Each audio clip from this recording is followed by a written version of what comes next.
Tatap na mga lods, kain na.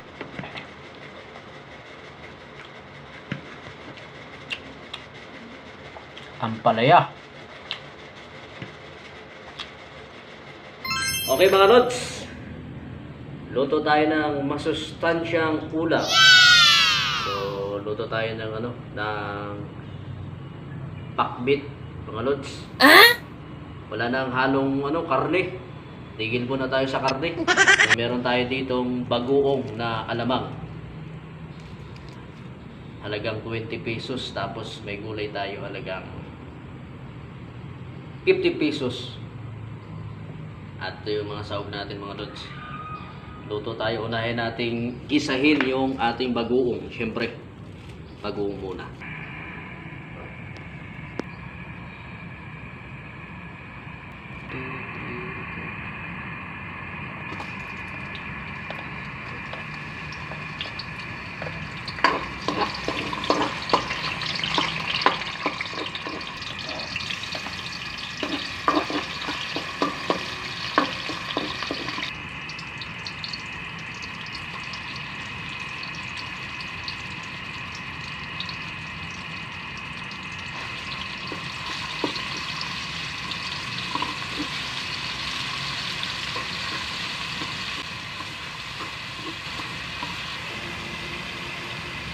Lagay natin mga lods yung tinunaw nating asukal.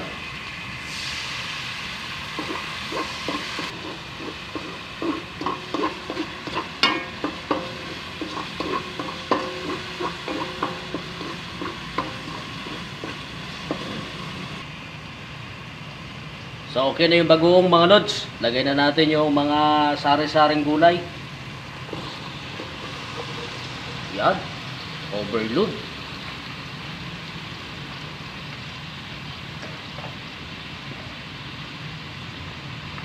Ito, meron pa.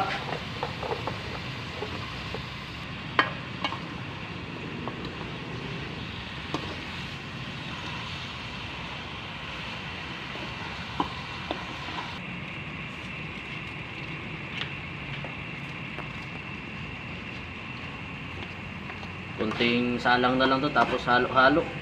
Luto na mga lods. Okay na mga lods. Yung ating pinatuyo ang pakbit.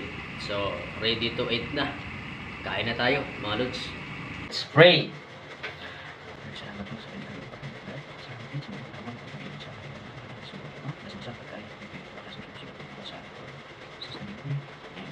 Ata! Magkamay lang ako.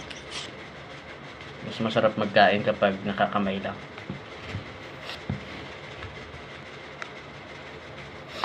Ito, kalabasa.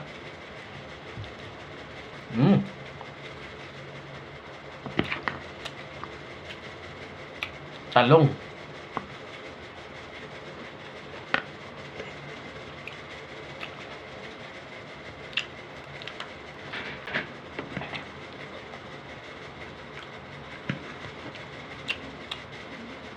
Ampalaya.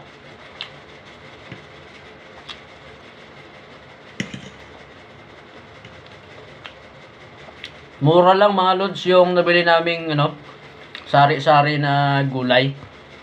Nabili namin sa di ko lang sure kung Badyaw ba yun sila. Recommended talaga.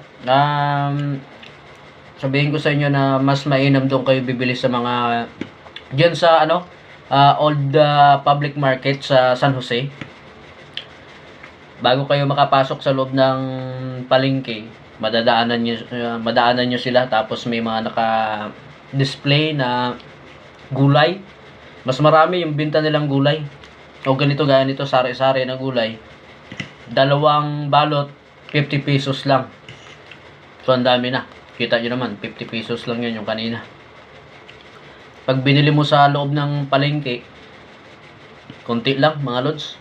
Tapos, magkano? 25 pesos yung isa. So, bali kung 2 ang bibilhin mo, 50 pesos din, pero konti lang yun. Tapos, maliliit ang hiwa.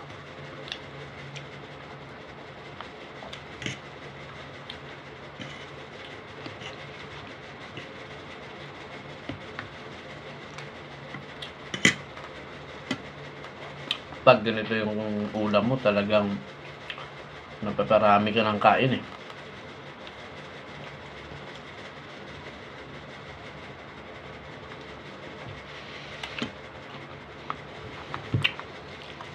So kain na rin kayo dyan mga lods. Tapusin ko lang yung kain ko.